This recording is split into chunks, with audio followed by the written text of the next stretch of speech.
Nura, berumur 35 tahun. Saya pengidap penyakit hyperthyroid. History penyakit saya ni bermula tahun 2001 selepas MCO. Tapi saya tak pernah, that means saya ada sepatutnya refer dengan hospital, tapi saya ambil alternatif untuk cara saya sendirilah. Maksud kata saya kontrol dari segi pemakanan, apa semua benda. Tapi sebenarnya benda tu makin lama makin ada perubahan yang ketara lah dalam hidup. Maksudnya dari segi kerja jadi slow, lepas tu pemikiran ataupun thinking, especially kita ni admin. So bila kita bekerja tu kebanyakannya menggunakan pemikiran, jadi slow learner, lambat pick up, letih, cepat marah. Lepas tu hari-hari boleh katakan macam terlalu overload. Bila makan, orang hyperthyroid ni memang sentiasa kena makan. Jadi bila tak makan dia kali makin teruk. Jadi sebenarnya dengan Kak Zeti ni lama. Kak Zeti ni memang lama dah suka konsum benda ni. Tapi sebabkan saya memang tak boleh minum kopi. Terus terang cakap 12 tahun saya tak boleh minum Nutri Coffee ni. Last saya minum waktu zaman anak dara lagi. Lepas pada tu saya tak boleh minum langsung kopi. Sebab bila saya minum je, saya punya darah akan turun. Saya akan cepat pitam. Saya memang tak okey lah, boleh katakan. Tapi baru-baru ni kakak saya ni memang nak sangat-sangat saya try. Nak saya cuba Nutrika dengan kopi ni. Dia cakap boleh. Abang Ipah saya kata minum, try. Sebab ramai ada testimoni yang try, yang cakap okey, ada improvement. Buat mak saudara sendiri pun, dia anxiety pun dah okey. So kita pun macam okey, tak apa, try. Raya baru ni jumpa dengan Kak Zeti. Kak Zeti bagi satu paket kopi, 2 Nutrika. Lepas tu kita try konsum. Baru 1 bulan setengah. Syukur Alhamdulillah memang ada feedback. Memang terbaik lah. Memang ada feedback.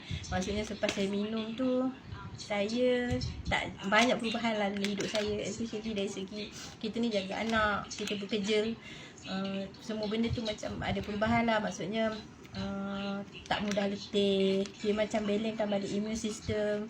Jadi saya tak cepat nak rasa nak marah. Saya macam boleh kontrol macam biasa-biasa ni, macam relax, boleh tenang.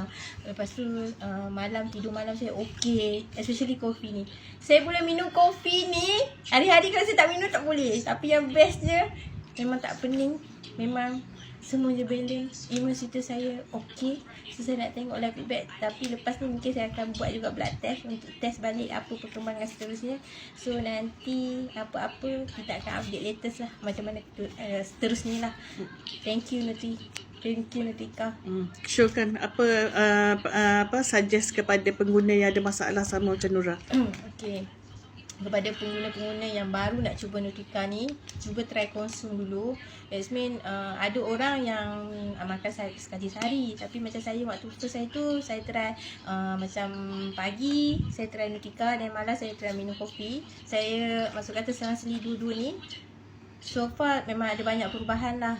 So kalau nak kata macam, kalau orang katalah saya ni tak boleh minum kopi, saya minum je saya pening, saya punya darah tu, so far tak try. Sebab saya kata tu sebab dalam ni sebab hari tu ada satu kakak tu dia ada penyakit kanser. So dia memang kanser dan dia memang dah stage habis ya.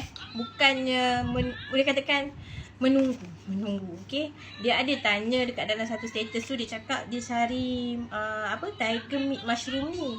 So bila waktu Kak Zeti promote ni, waktu saya tak tengok tiger meat mushroom ni mostly kebanyakannya orang kanser macam perlukan dia. So bila saya minum, saya rasa perubahan tu. Maksud kata okey. So kita tak tahu sejauh mana penyakit hyperthyroid ni more. So kalau orang tahu pun dia macam maybe akan boleh terjadi kepada kanser. Tapi so far dia punya kandungan ni memang okey lah. So mana-mana yang betul-betul ada masalah, try konsum, tengok try pagi sekali, malam sekali. InsyaAllah akan okey. Okey, Alhamdulillah. Terima kasih Nura.